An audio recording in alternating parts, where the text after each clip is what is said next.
Pancakes.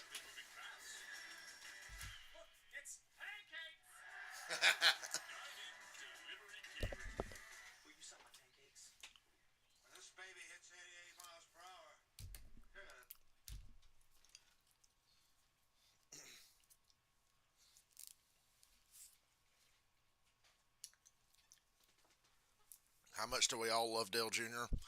I don't think anybody's going to get annoyed by hearing Dale Jr. every commercial break go, pancakes.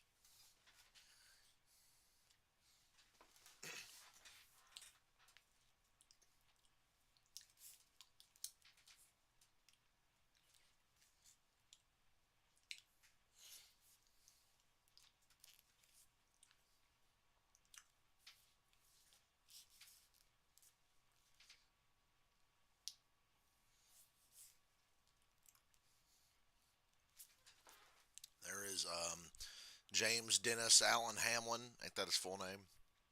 He is on baby watch. Ryan Truex on standby, but I think Denny's going to be fine tonight.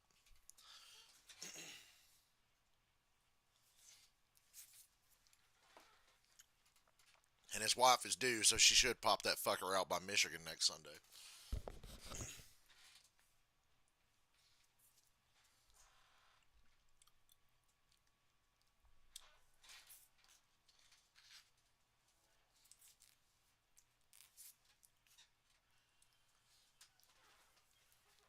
So hell yeah. I liked Amazon's choice of music. Old John Fogerty. Remember when CCR sued John Fogerty for sounding like CCR, and the judge said you can't sue somebody for sounding like themselves? Welcome back for just the fifth Cup Series race at NASCAR's Nashville Super Speedway. Think about that in context to the Coke 600 a week ago, where we've been running it for 66 years. So it's going to be a fun place to run a night race tonight. Carl, who do you have your eye on? Well, I was talking about Denny Hamlin for a couple of reasons. It's such a difficult racetrack. It takes everything you've got, all the experience, the discipline. He's been so fast here. He's been fast of late.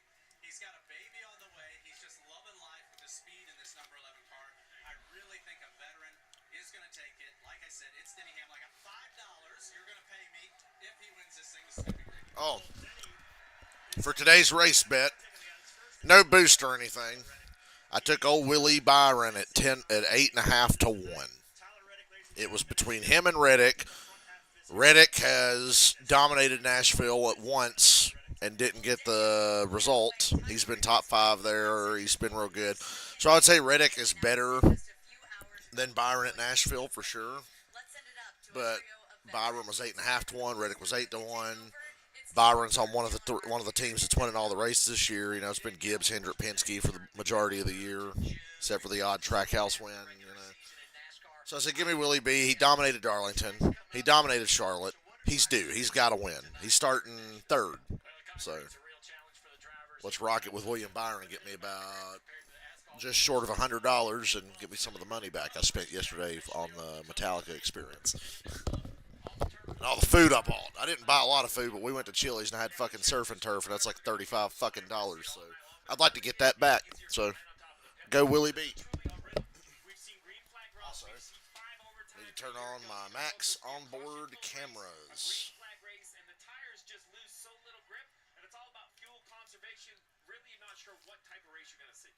And I will start the race on my race bet.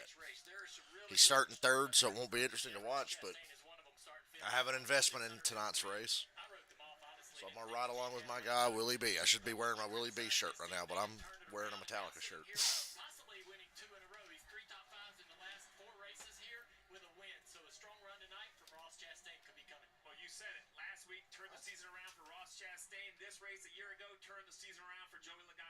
Oh, never mind. There's too many devices streaming on my friend's Max, so I guess I won't have onboard cameras tonight. Never mind. And I ain't paying for Max.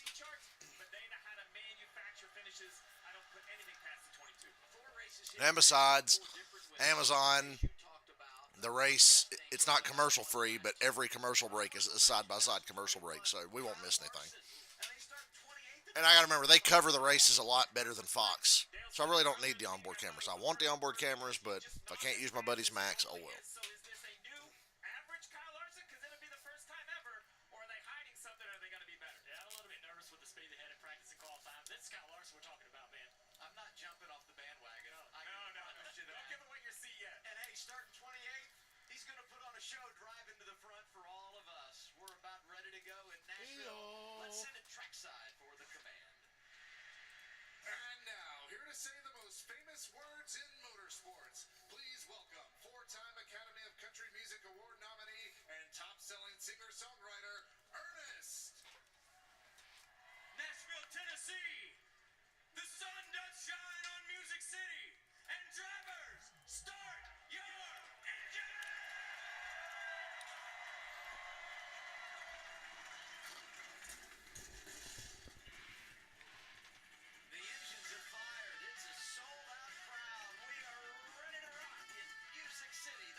Pancakes. I'm a boomer. You know what? Anybody within the sound of my voice, if you're one of those people saying, I don't want to watch on Amazon, or I can't watch on Amazon, or I don't stream, and you're bitching, you are one of the people that we don't want watching the sport. So I'm happy about Amazon Prime. I'm happy because you're exactly the kind of people we would like to get rid of. Congratulations, Rajah Caruth. I saw the highlights. I got home from the Metallica Consanity race, but it got pretty strung out, so I started skimming through it until I saw that something was happening, and I was like, "Yeah, Justin Allgaier's going to dominate this thing." And then I watched all of stage one uninterrupted, but then I skipped through some stage two, watched part of stage three, and said, "Well, it's strung out, boring, blah blah." I skipped a little bit, and then I watched like the last 30 to 40 laps with Zilich and Allgaier, and then Allgaier just drove away, and I went to bed. So.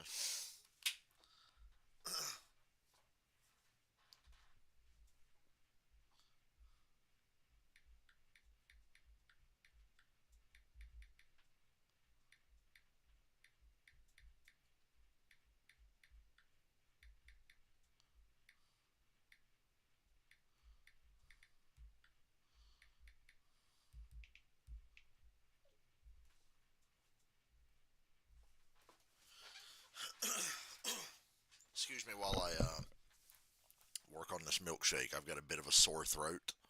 I woke up with a sore throat. I just woke up at like 6:30. I set an alarm so I wouldn't miss the race. I slept last night from like 4:30 till about 9 this morning. Then I got up for a while, and then about 1 o'clock this afternoon, I went back to bed and slept till 6:30. And here I am. My body had to do its usual thing if we must wake up by 9, but then in the afternoon I got sleepy and went back to bed.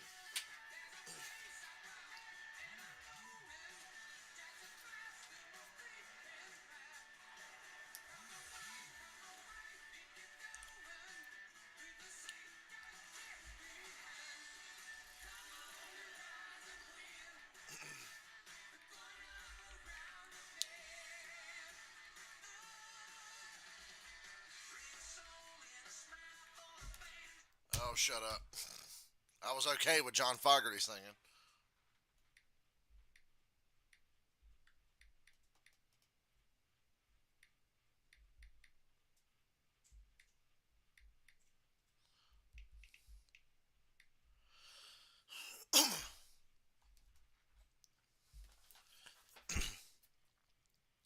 If William Byron wins, I get $95. So let's go, Willie B.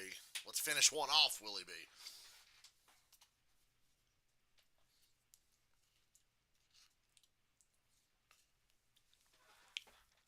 Denny was the 4-1 favorite. Really would have liked to have put some money on Denny, but it wouldn't have been worth it.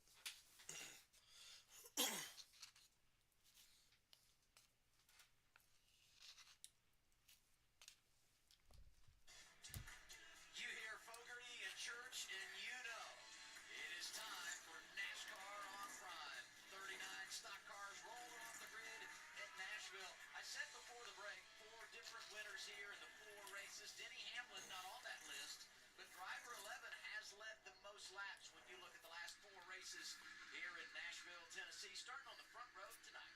Well, let's talk to him, see if we can get some insight. Denny Hamlin, Dale Jr. and the guys in the booth, you guys. Man, I know you're excited. You got your third baby on the way, and that could happen any minute. I know there's been a lot talked about this weekend on whether you'd even be racing today. What are the nerves right now? Yeah, really just excited about the opportunity to win. Obviously, had a great car yesterday, qualified well, practiced well. And got a lot of good things going on. So, love to cap it off with a win tonight. Well, man, you have been great here over the last several years, and kind of want to know what's the most important thing you need your car to do tonight. I think just, ramping the bottom is going to be something that's important. Of course, I'm going to have to move around when we're in traffic, but having a car that can stay on the bottom, stay planted there, get through traffic when we get to lap traffic. You know what I said to myself Friday night when I saw them Truck Series highlights? I said, oh, look what time it is again. It's Corey Haim should have 1 o'clock. And now we get to our Cracker Barrel starting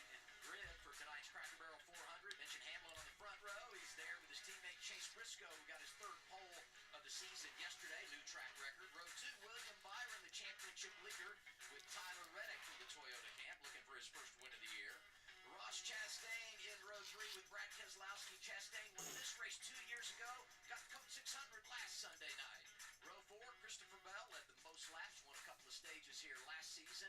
He's in row 4 with Michael McDowell. And row 5, Joey Logano, last year's champ, last year's Nashville winner. Chris Buescher in row 5 as well. Let's go to Kim. Well, points leader William Byron coming off that runner-up finish last weekend after having the dominant car.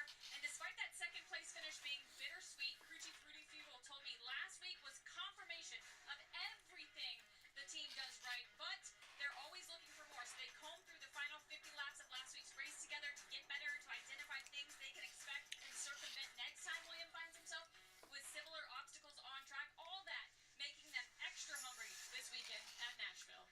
Let's continue the lineup in row 6 here.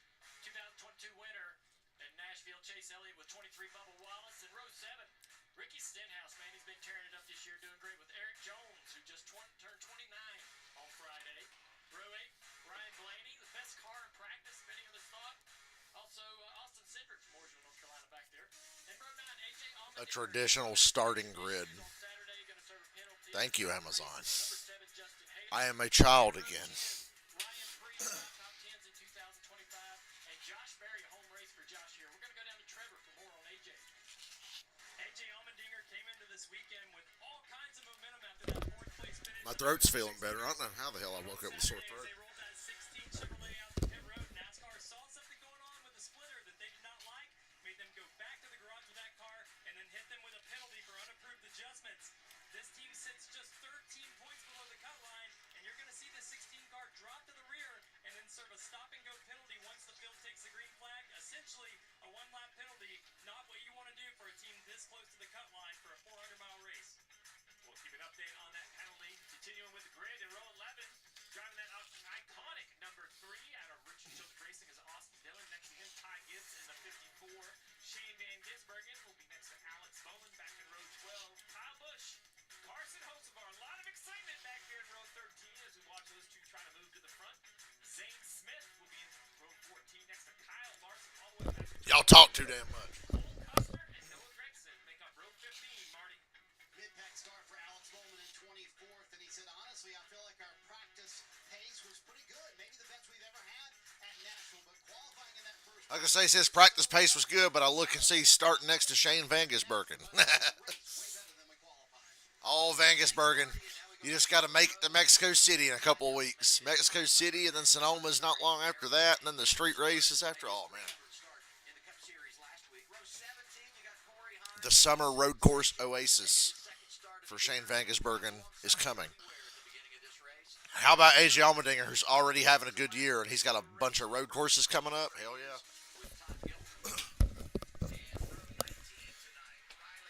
Headset on.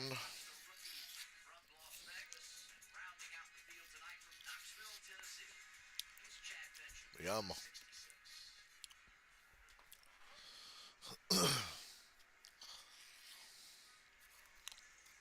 Well,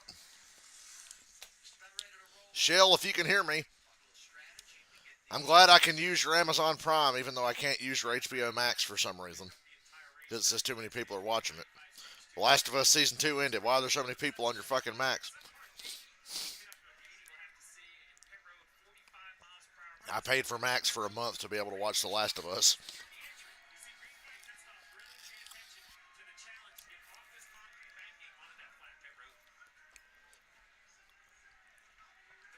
Nashville, a.k.a. kind of flat Darlington, because it's a mile and a third.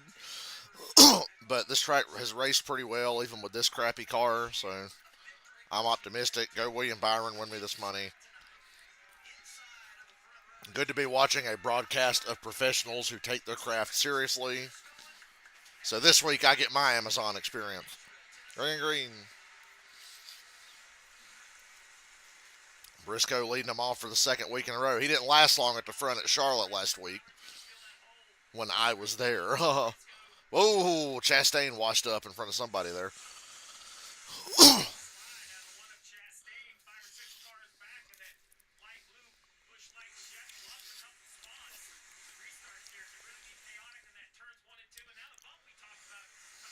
We're only one lap in, and just remember I said I bet on, it was either Byron or Reddick that I was going to bet on. Reddick is passing William Byron right now, so I'm already not feeling good. and AJ has to do a stop and go for an inspection penalty. That Cracker Barrel logo flashing all night is going to make me think a caution's out.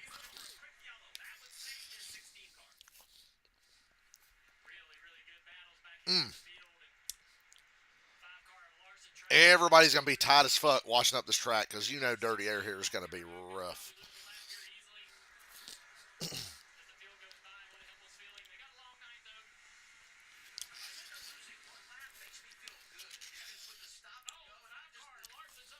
Uh-oh. Larson. Oh. Again.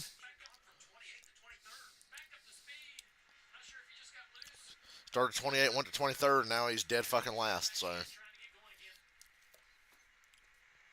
bad start for Larson. He's got a lot of work to do.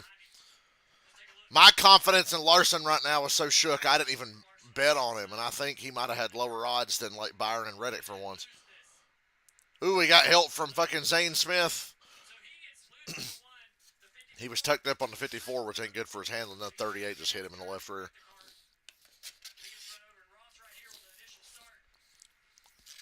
And yeah, Ross almost took out Kozlowski there on the start. Brad, fresh off his first top 5 and top 10 of the season last week. There were so many guys in the 600 having great races. All night long, I was watching John Hunter Nemechek and AJ Allmendinger last week, and then Brad got a top 5. Yeah, Mike Joy and Larry Mack. They need to Mike Joy, Larry Mack, and Kevin Harvick. Whenever somebody says say something positive about Fox, I'll say I got 3 things for you: Mike Joy, Kevin Harvick, and Larry McReynolds. And Mike Joy has lost his fastball, but I still like him. He is the Al Michaels of NASCAR. And that's a great compliment because I'm a big Al Michaels fan. And I admit he's also lost a step.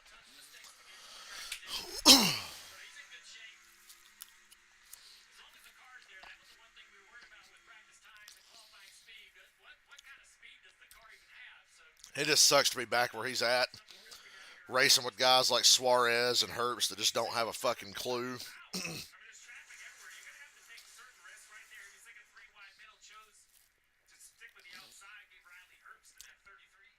I would prefer to run middle to the outside. I know Denny said the key to the race is gripping the bottom, but you're going to need a car that can move around. I want to be good on the top. I don't want anybody underneath me, but I want to be fast and go around people on the top.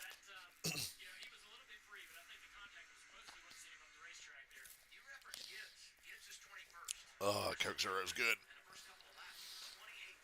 Motherfucker, I stayed thirsty yesterday. I was a thirsty man yesterday. I drank so much water when we stopped to eat before the show. And then at the show, I had a big old water. Then on the way home, had a Coke Zero from Burger King. And it just wasn't enough. I see my race bet held off my other possible race bet for third. That's good news.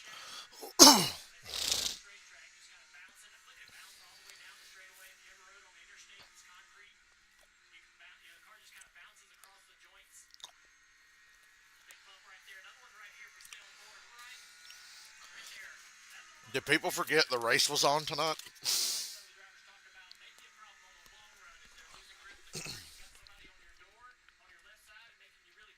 Guess everybody forgot the race was on. Good, I can sit here and chew right in the microphone.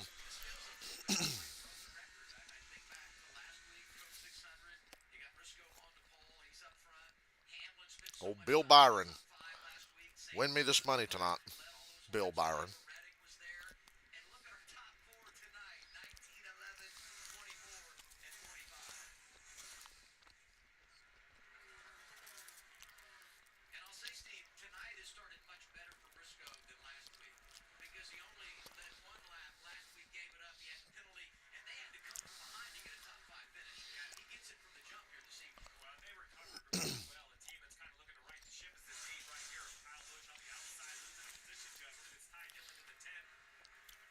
Kyle Busch just got passed by Ty Dillon. Okay, he drove it in hard. He's going to try passing back. Kyle, come on. You can't get passed by Ty Dillon. There you go. Kyle took it back. for a crisp 25th place. Oh, I knew you'd be here. You're loyal.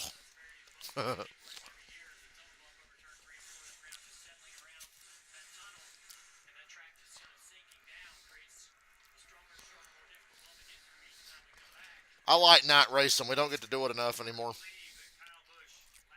But to get it 2 weeks in a row was nice.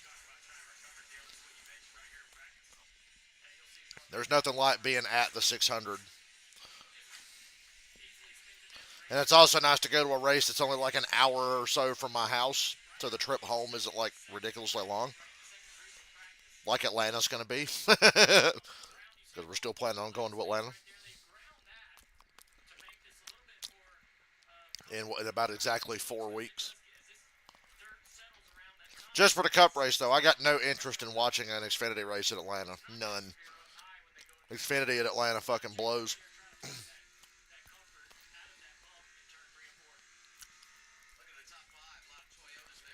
Briscoe, Hamlin, Byron, Reddick, Bell. The favorites tonight were like Hamlin and Bell and Blaney and Chastain, oddly enough. Chastain was 6.5 to 1 because he's won here before and he won last week. So the odds makers are like, we ain't losing money on Chastain, because you know they lost some money last week. Because Chastain was not a favorite last week. He was not even like the top. He wasn't even in the top dozen for odds. So the fucking sports better people were just like, nope, nope, nope, 6.5 to 1. Fuck you.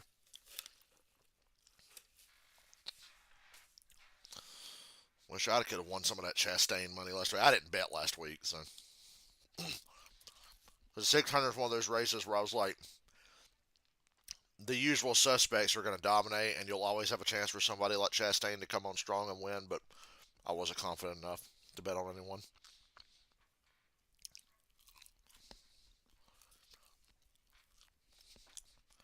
Hamlin is working on getting to Briscoe. When they start catching lap traffic, I'm sure that'll get interesting. Excuse me. I'm sorry. I woke up kind of hungry.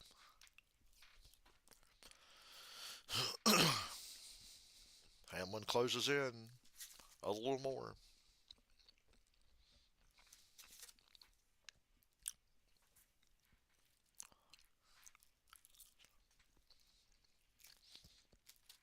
Some big ass cheese bites they gave me tonight. I think we're going to have a new leader here soon. Well, that dirty air. That didn't help old Dennis in that corner.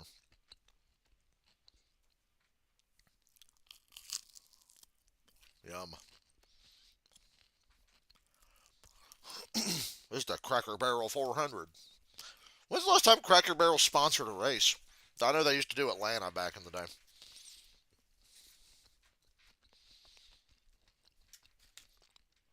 I think I sleep on Cracker Barrel because it's one of them boomer ass restaurants, but it's actually good.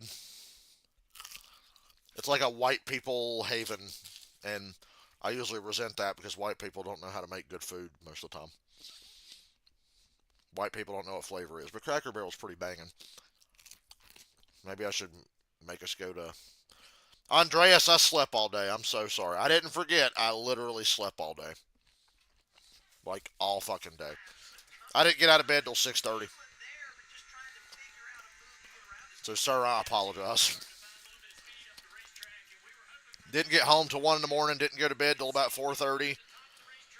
Slept from 4:30 to 9. Woke up a while, ate, went back to bed, and then next thing I know, my alarm's going off at 6:30. So I'm sorry.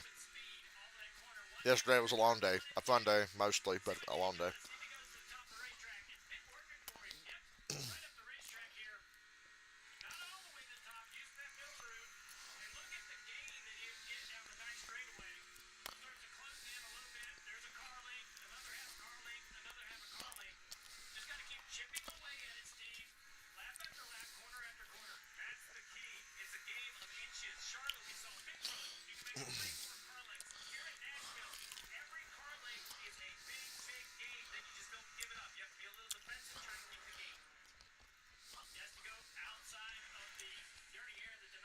Andreas, I got to think about that because I have to late today. So we'll see. I promise. We'll see. But I do need to work tomorrow.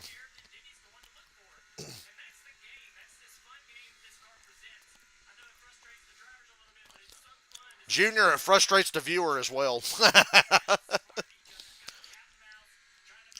Junior said how like compelling it can be sometimes to watch a guy use air to block someone, and how the guy behind it tries to like change things up to stay out of that guy's dirty air as much as possible. And he said it frustrates the driver. And I'm like, yeah, it frustrates the viewer too, bro.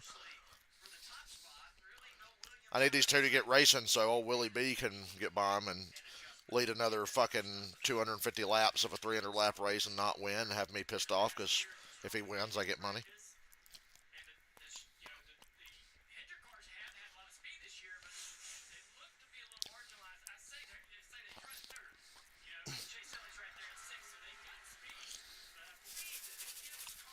Chase Elliott low key doing quite well.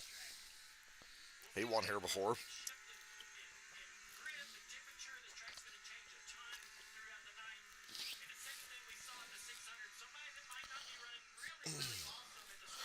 I'm so happy I slept, dude. When that alarm went off on my phone and it said 6:30, I'm dead serious. I woke up and thought, "Is it 6:30 in the morning?" I was like, "What?" I was like, "Oh, it's fucking 6:30 in the evening because you set this alarm for the race." Thank God I had the presence of mind to set an alarm. Because, dude, I was out. I would probably still be asleep right now. Here comes Dennis. That high line just ain't there yet. It's gonna get there. Largely because Denny's having to rubber it in to stay close to the 19.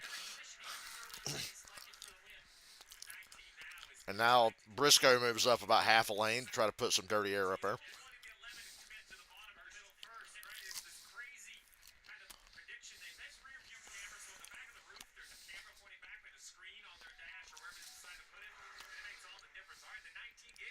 I did hear about that, Caden.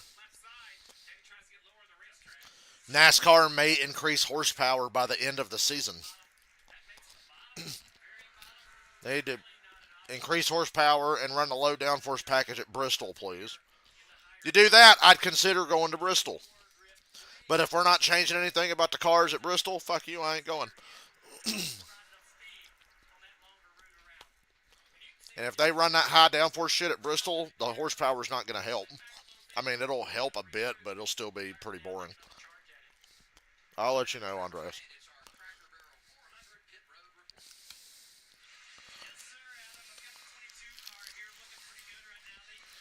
Sorry I slept all day.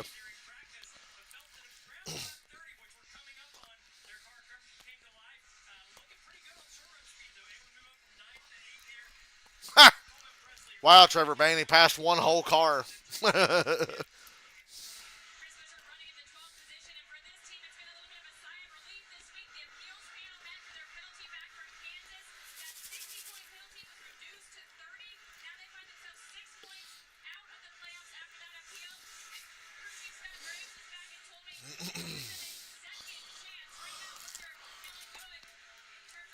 I can't figure out RFK this year. I cannot figure out RFK. Priest has been really strong at times. Busher will pop up and contend. Brad has been terrible until last week. I don't know.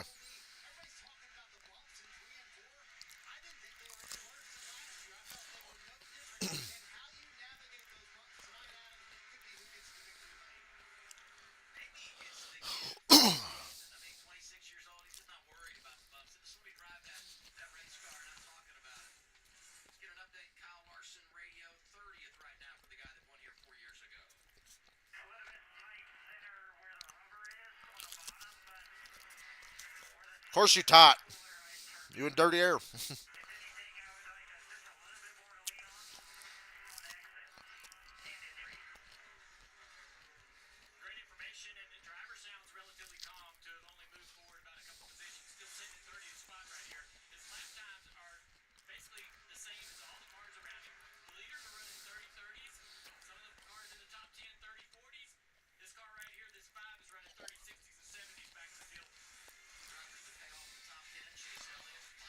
This goes green. Larson might find himself on the tail end of the lead lap.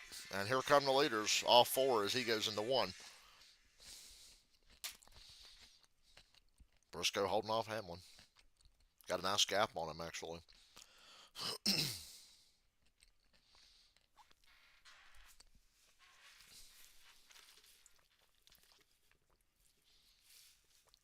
Oh, man.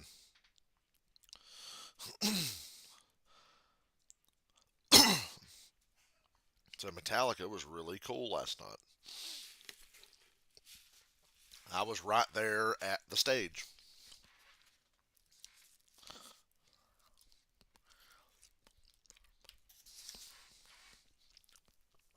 You know that slow part in the middle of Master of Puppets? Kirk and James walked right over, basically to me. They were right in front of me for that slow part in Master of Puppets. They played that little interlude, you know, the right in front of me, and then Kirk stayed there, and then he played the solo right in front of me.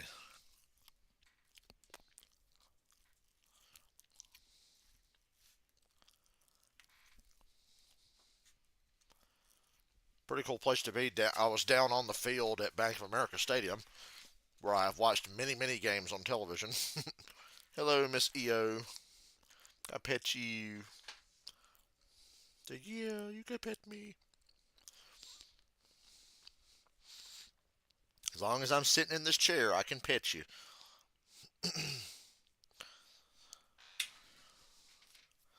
Ooh, it's a lot of seasoning on them damn fries tonight. Choke a fucking horse.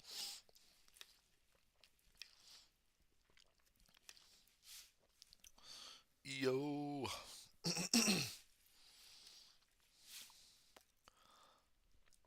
Not a lot going on right now. Everybody's just stuck where they are.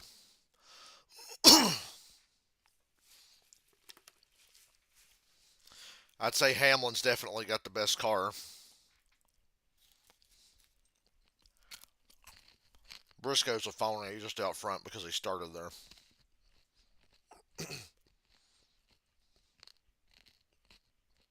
He's a great big phony.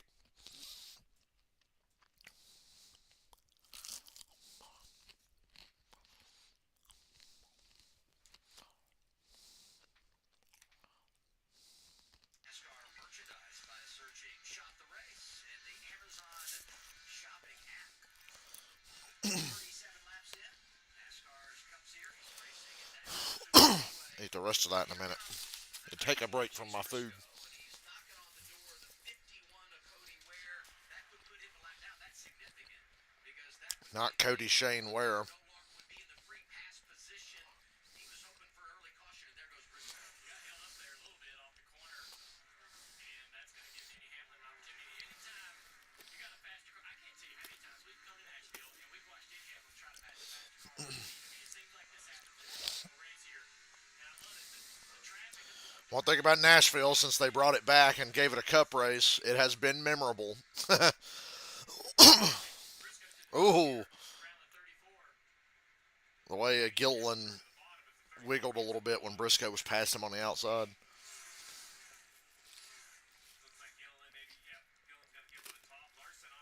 Larson pitting. He's short pitting here a little bit by about 3 to 5 laps. This is going to drag some people to pit road. The car as fast as Kyle Larson pitting, even though he's in the 30s because he started there. You know he's going to have a good car and be top 10 tonight. And now the leader, Briscoe's pitting. That's a couple laps earlier than I thought. Let's look at lap times. Denny Hamlin's best lap is a 29.8. He just ran a 30.6 in dirty air. So there's some fall off. We'll say give or take, there's like half a second of fall off. Just about. Because I know that's more than half a second from his best lap, but he is in dirty air. And now he's pitting.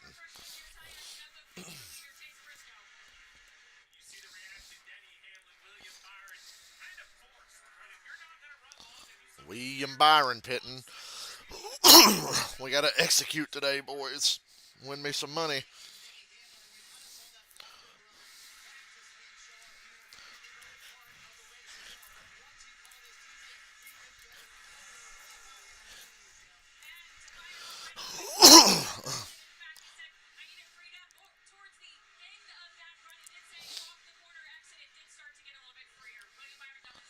Well, we gained a little bit on the second place car coming out of the pits.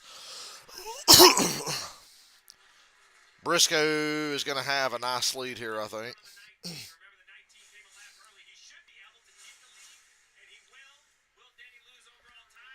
think the top three tightened up a little bit, although Hamlin lost some ground on the backstretch there. So actually, Briscoe did get a little bit bigger of a lead.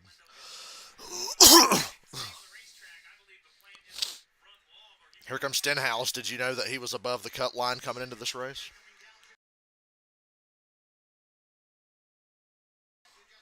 Stenhouse is actually quietly having a decent year.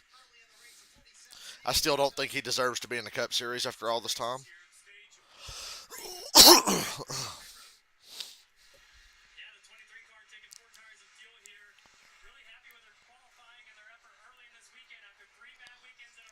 Chumba Casino.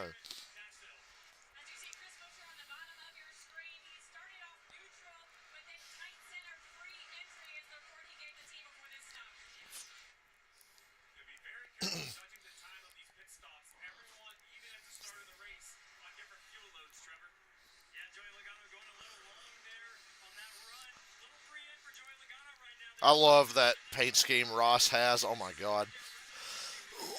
Imagine if he could win again this week. He'd have two badass race win die casts for Ross because last week's paint scheme was cool and this one's even better. Bubba Wallace sped on pit road. He also stopped long in his box and then sped.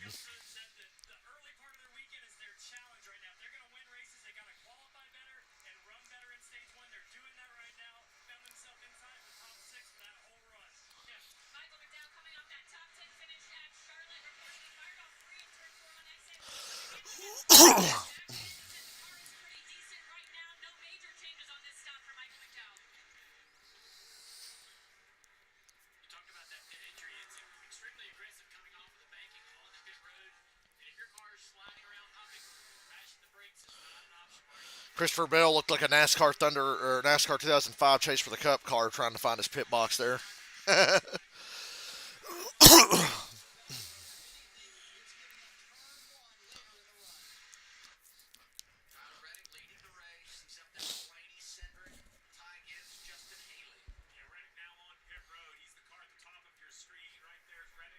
Screw you, Reddick.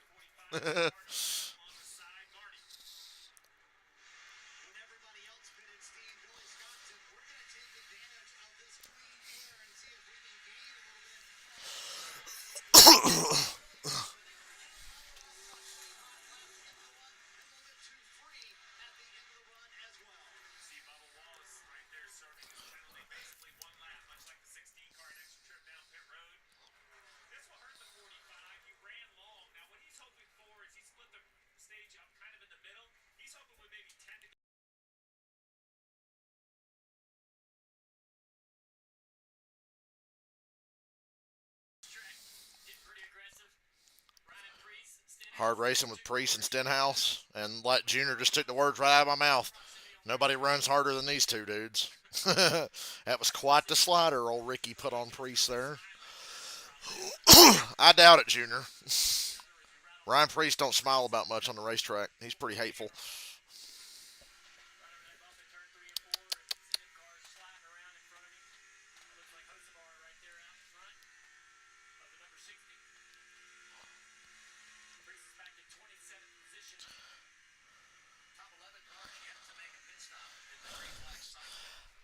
Honestly, running long here, I don't hate it. I mean, obviously, you're just hoping for a caution. And the fuel window here is very odd because it's a mile and a third racetrack.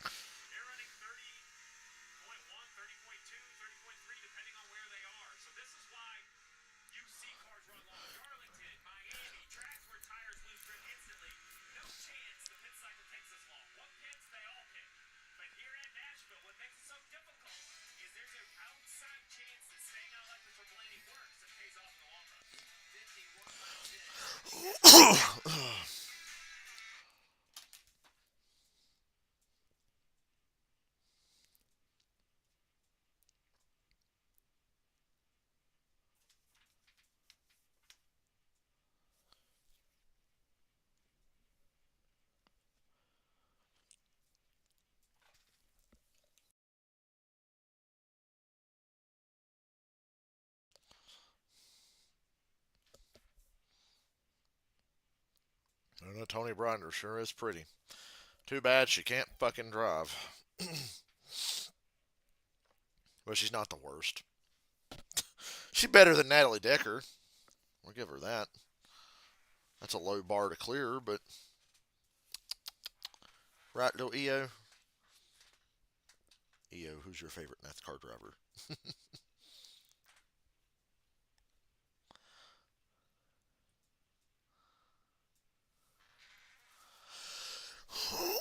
And some of these long running cars are finally starting to fit.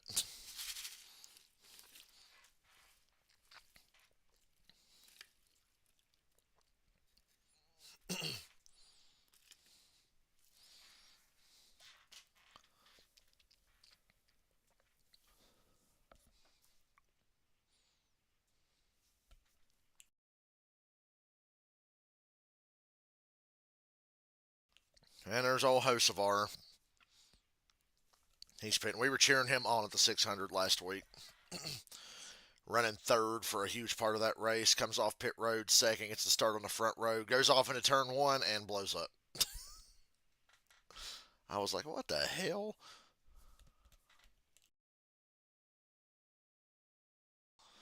He did the Jimmy Johnson at Indy, trying to pass for the lead and blew up.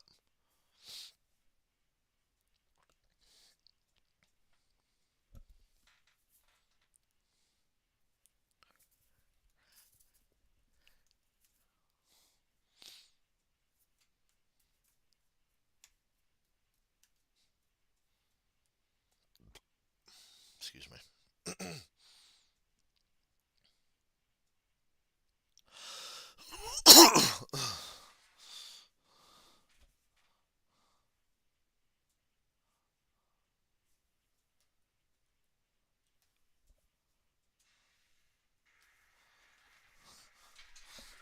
Laps to go. It's stage one in the Cracker Barrel 400 from Nashville Super Speedway. Last year, Team Penske won in the form of Joey Logano. This year, his teammate.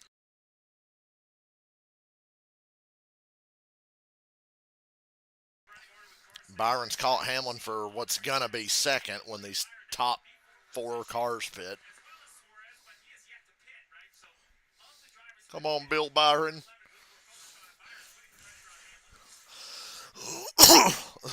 Racing those guys for position, but he's yet to come to pit road, and you can see the difference in new tires versus old tires. Very minimal for some of the better cars, but Suarez is struggling to make lap time here late in his run. And yeah, the 24 is using the top of the racetrack, trying to get that clean air. Right on board with Go 24. Toyota Gazoo Racing onboard camera. Gazoo. Just barely cracking that throttle, just slowly going to the throttle. Nemechek still ain't pitted. Nemechek won here last year in the Xfinity Series. Yeah, they've been really strong. Had an awesome car last week at the 600. Not that great tonight, it don't appear. Maybe not in store for a top 10 run. They've been kind of struggling. Trevor, what you got? Well, guys, the 12 team historically likes to run long at these type of tracks. But Blaney's getting faster right now. Staying out, he's running 30:27 the last lap. The fastest car on the tires, Christopher Bell at 30:21. Will this change the strategy for the rest of the race of some of these cars who have really good long run speed, Steve? Yeah, I'm shocked that everyone. Come on, Amazon. Don't make a boomer out of me. Quit freezing. My Amazon froze. I gotta back out. See, it don't happen on cable.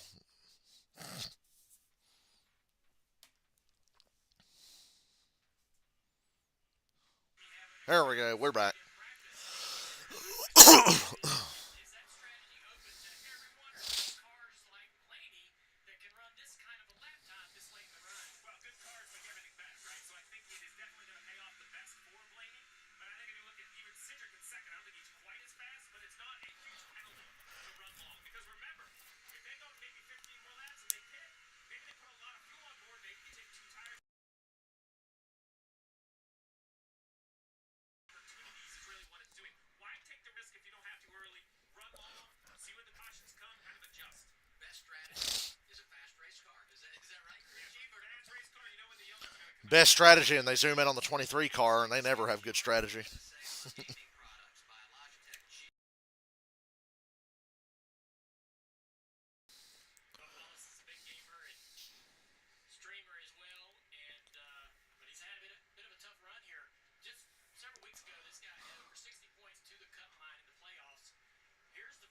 God. 33rd, 33rd, and 35th for Bubba the last three races. Fuck, that'll tank a goddamn season right there.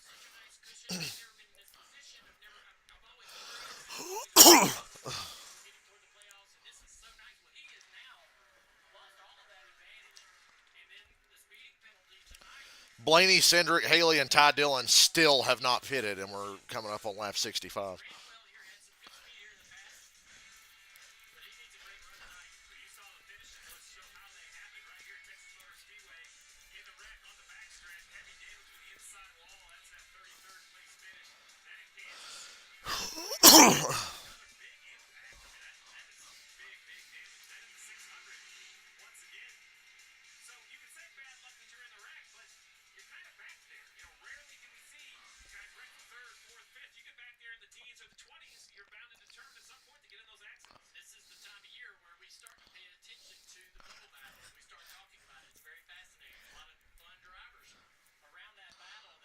Stenhouse plus three above the cut line.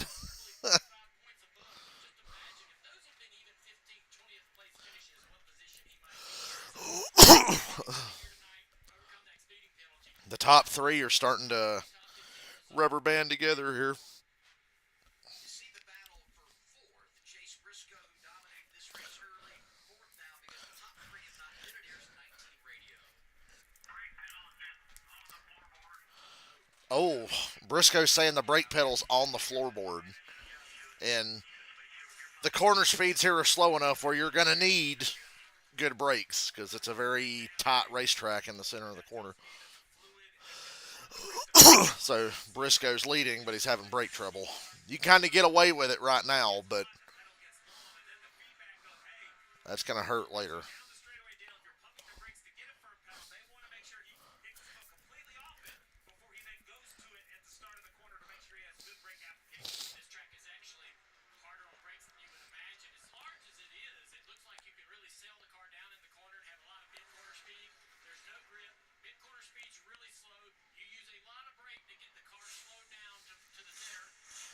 Is it me or does the 600 feel like it was a year ago, even though it was only last week?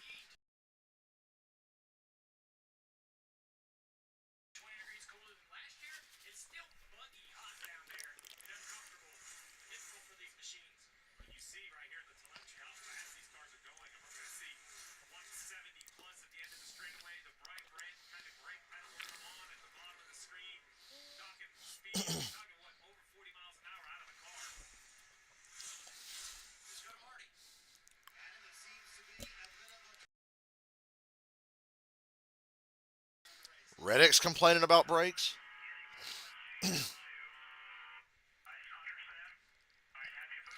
Good. Hopefully Hamlin and Briscoe will have brake problems, and then William Byron can lead every lap and win me money. So that's the second Toyota to complain about brakes.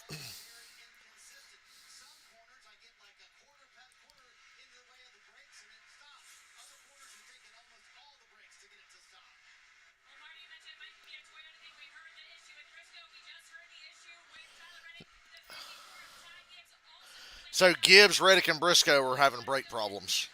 Come on, make Denny Hamlin have brake trouble. Hey, Blaney's finally pitting 70 laps in.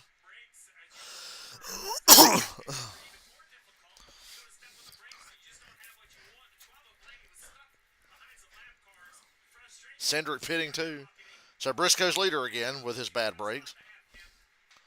20 to go.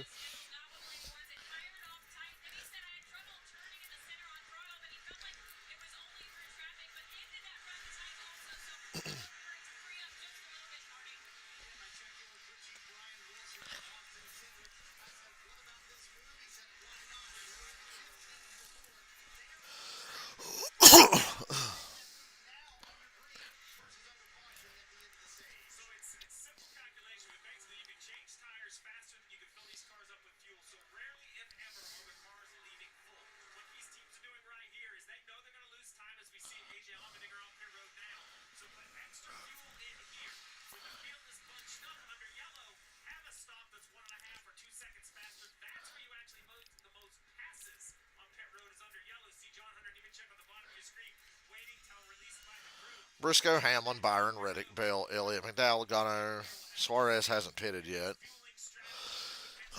There's no way he's actually ninth. Hanley, another driver that ran it long, caught speeding when he made his pit stop. It's all cycled through. Chase Briscoe back out front.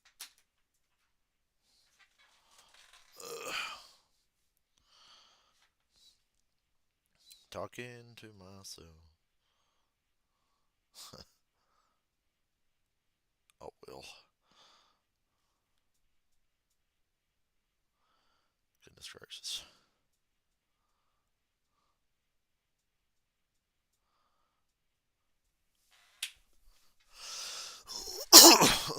Fuck. Thank you, Prime, for being better than Fox.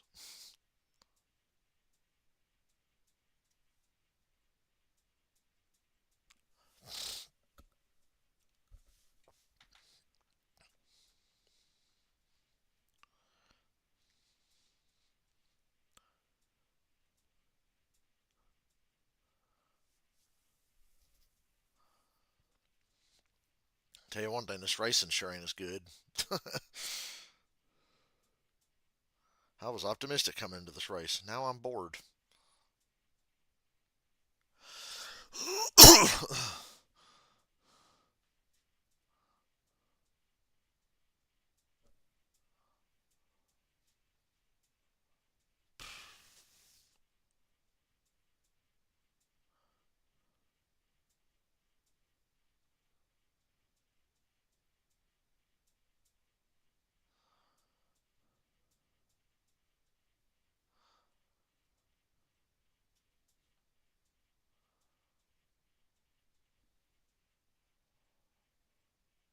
Larson cycled through in 28th.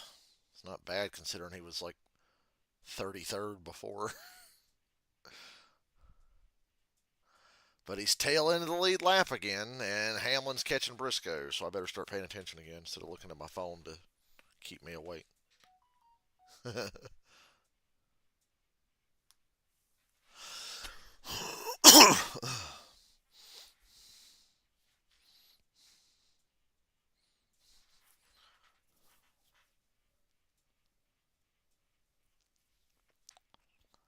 Hamlin will be the only Toyota that don't have brake trouble tonight.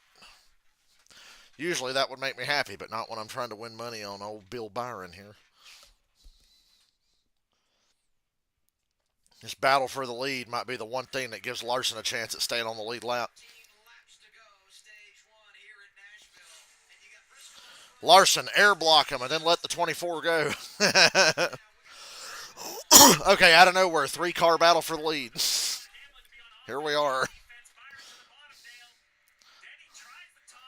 Ooh, that top did not work for Denny. Byron just sailed by him. Hell yeah.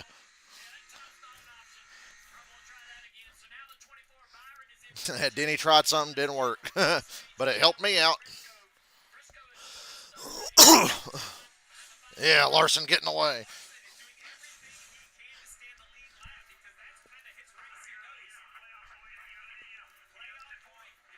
Block. Come on, Larson, move up.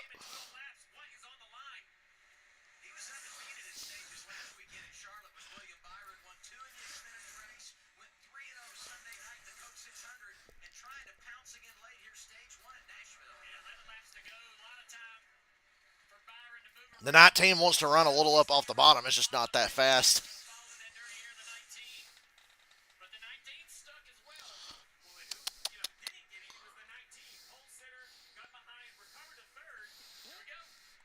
Now Byron's trying the top.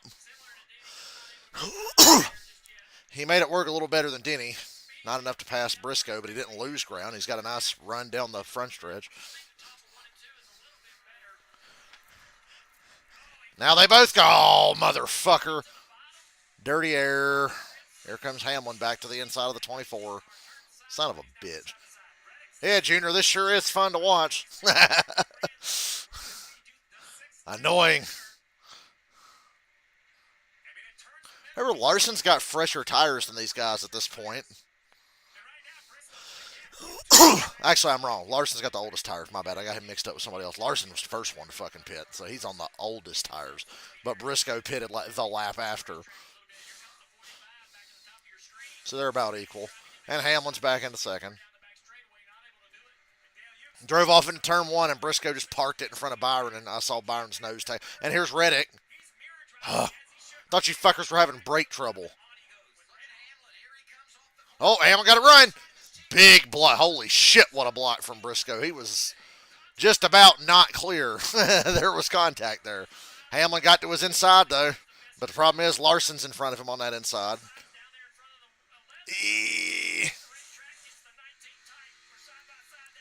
Damn.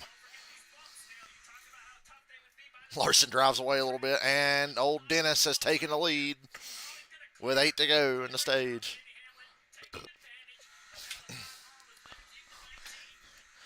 Now the 5 car is going to be limiting him 7 to go. Here comes Reddick. What the 45 doing?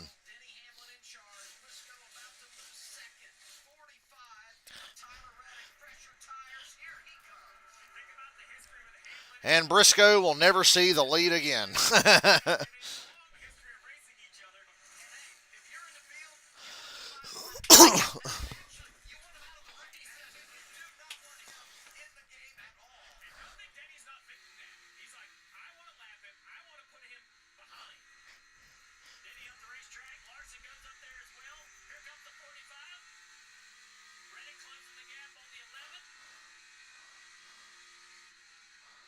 Wow, it got really good.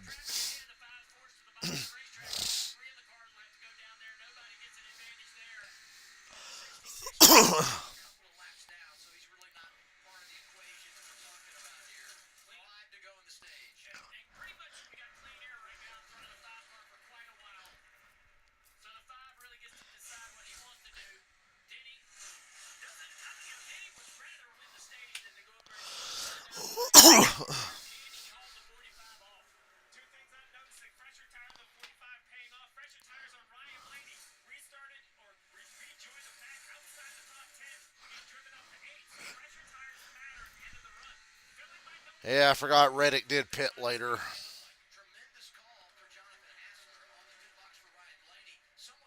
Let's get around this 19 at least and get back to third where we've been the whole day. Here we go. Come on, run off the top. Run off the top. Fuck. Now shoot to his inside. Briscoe's driving defensively like a little bitch. Nah, we got him.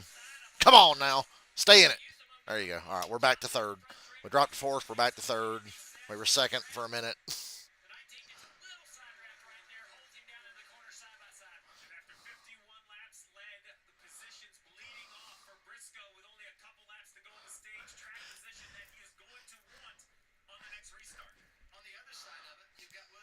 Getting annoyed here.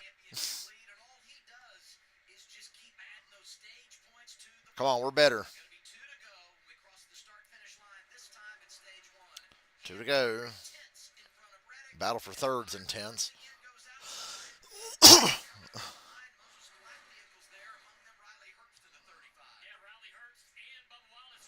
Yep, Briscoe held him off. Can't pass him. Let's Byron let him go there, try to get to his inside over here. Nope.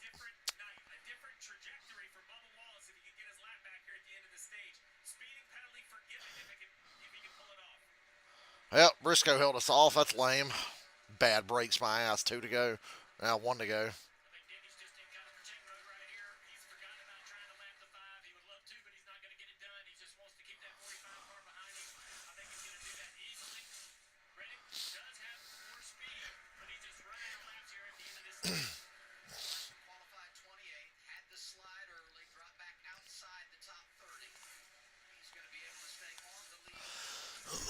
Old Dennis Hamlin wins stage 1. And guess what, Denny? Your wife's in labor. Time to get out of the car and go home. I'm kidding. Byron finishing 4th there is very disappointing. Blaney got up to 7th. McDowell 8th. Logano 9th. Chastain 10th. Oh my God, that was actually fun.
You okay down there, EO?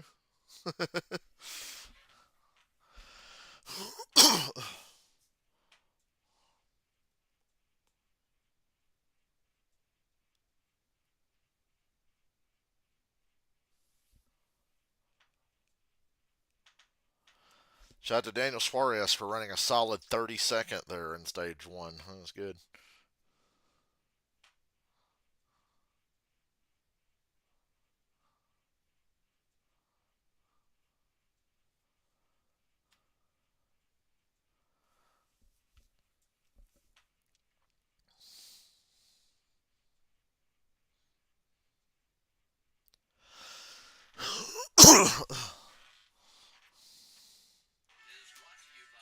Nashville's pretty.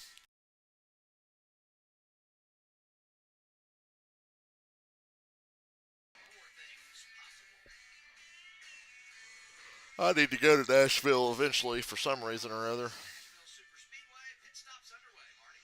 Top left of your screen, Denny Hamlin, playoff point in the bank for the 11 teams. And it was 2-3 at the early part of the run, but the long run speed was terrific. Getting changes on this top PSC clean air here.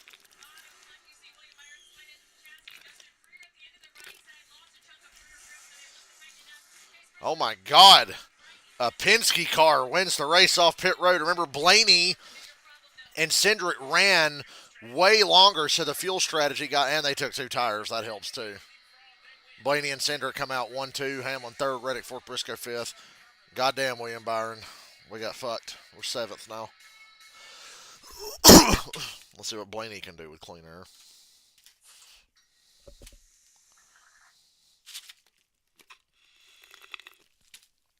Man, I was thirsty. Do I feel like eating any of these chicken strips?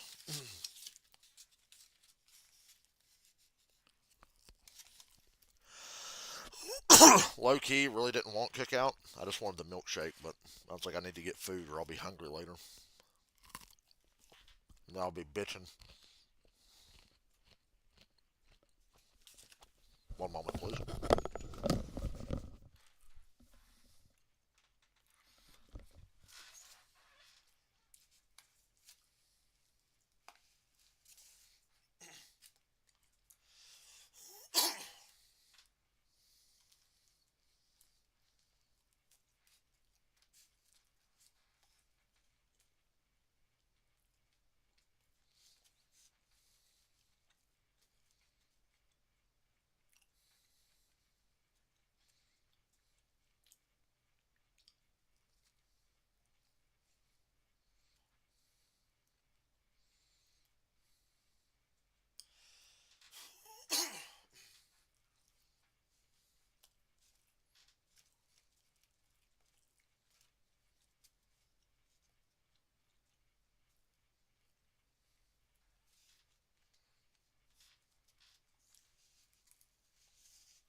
Back at Nashville Super Speedway, this relief lap is sponsored by National Debt Relief. When debt hits hard, National Debt Relief gets you back on track.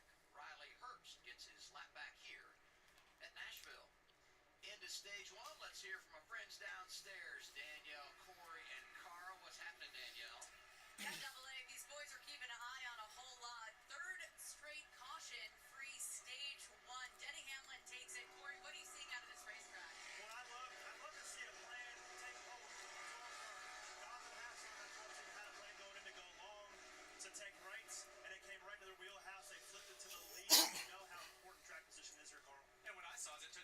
Carl Edwards. for this track to start widening out. All right, so that's great for the fans. This is a slow burn of Nashville. It's going to get wider and racier, but I think they're picking up all the rubber. The restart's going to be when the aggression picks up. Everybody knows I don't want to wait 82 laps to pass. I want it right now. You also have your eye on this second stage, Carl. I'm so glad Carl Edwards decided to come out of his cave and grace us with his presence for a bit of this season. Concrete's very tough. It's very hard to pass. Like I just said, all these guys are like, man, I really have to go. The lane's going to be narrow, fast. This is where the action picks up. Well, and the give and take balance starts to take a little more take as we go deeper into the segments. You know how hard it is to get track position, and your only chance to get it is for the first 2 or 3 laps after a restart. You put $5 on Denny Hamlin. He's making you look smart right now, Carl Edwards. Let's send it back up to the booth. I put 10 on William Byron. I'm not feeling good about it. Can I get that back, DraftKings? Stuff here just covered from above. Yeah, we got it from here.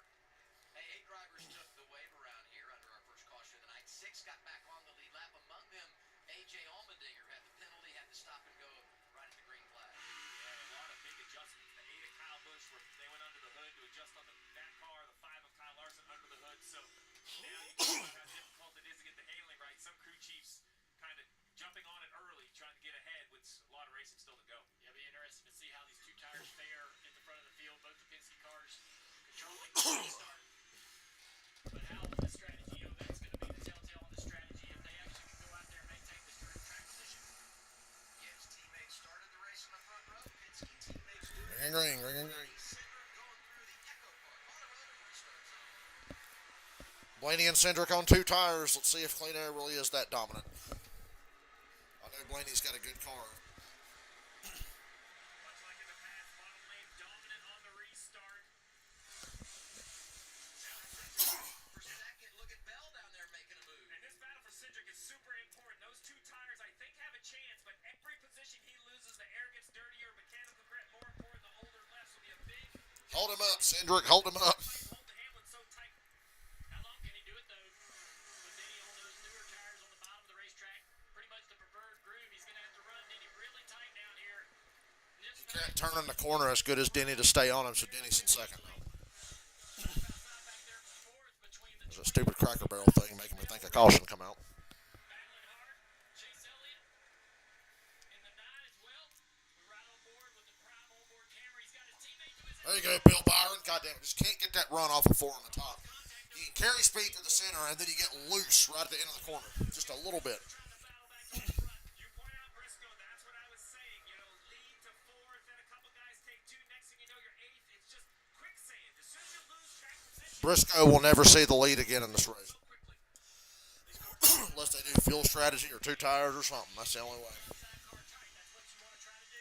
Go down to the corner, drive up to their door, get them tight and out of the gas.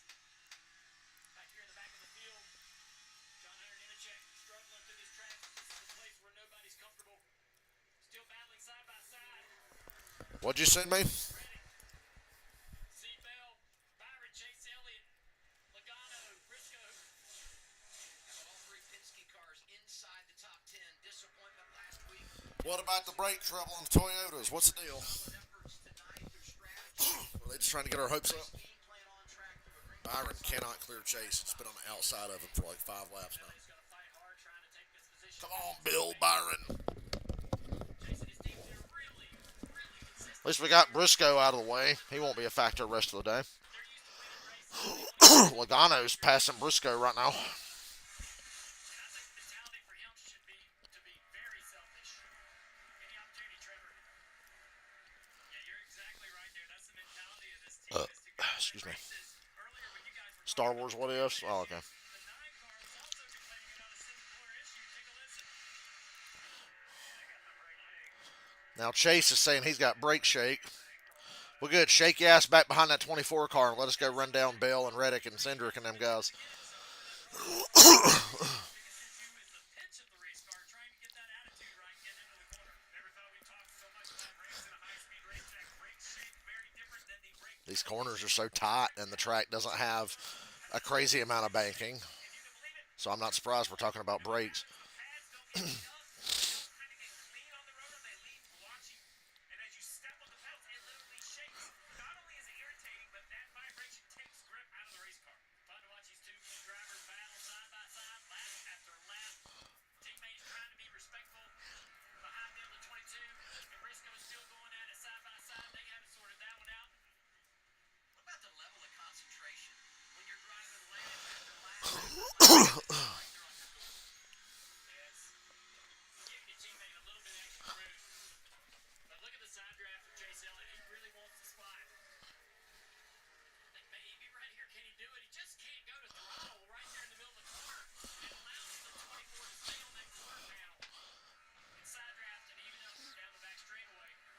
We need to sort this out. We're losing time. We're 3 seconds off the lead.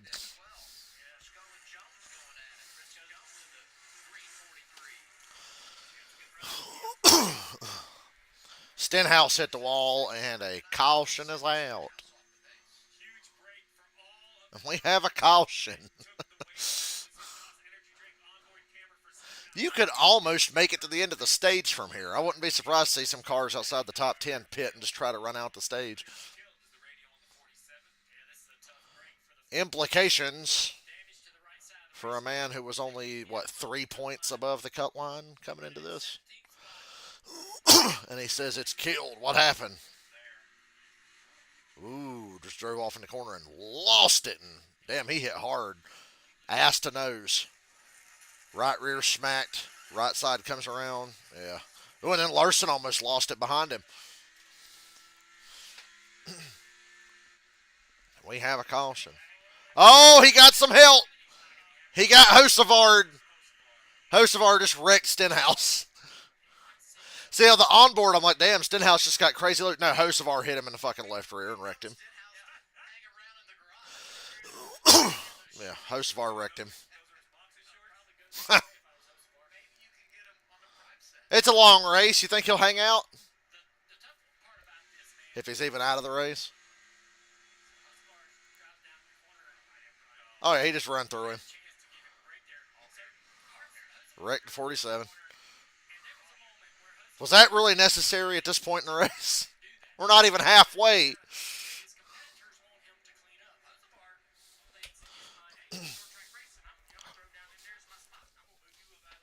Look at his eyes. He's happy. Yeah. Everybody's going to pit here. I was going to say the fuel window here is strange, so everybody pitting. You want to try 2 tires now? I know Blaney and Cindric probably shouldn't, but I'd like to see that 24 get some clean air. Gas only for Denny. Interesting. We're a lot of gas only here. This could cause problems. And I see problems on pit road further back already. Cars coming in and out, doing gas only. Blaney's changing tires. 2 tires. Hamlin's going to take the lead. Cindric, Logano, Blaney, second, third, fourth. Reddick. And old Bill Byron loses 2 spots. 4 spots, actually. So we just fading further back into the fucking nothing, and we took 2 tires. So this was Keselowski, and Nemechek hit on pit road.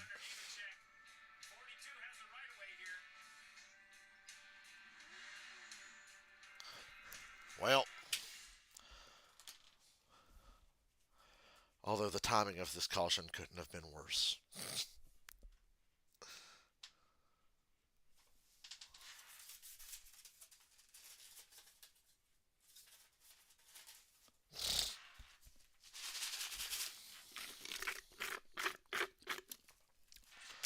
I like how Hosevar just doesn't change anything he does. He just keeps doing the same shit. It's endearing in a way. It's kind of funny.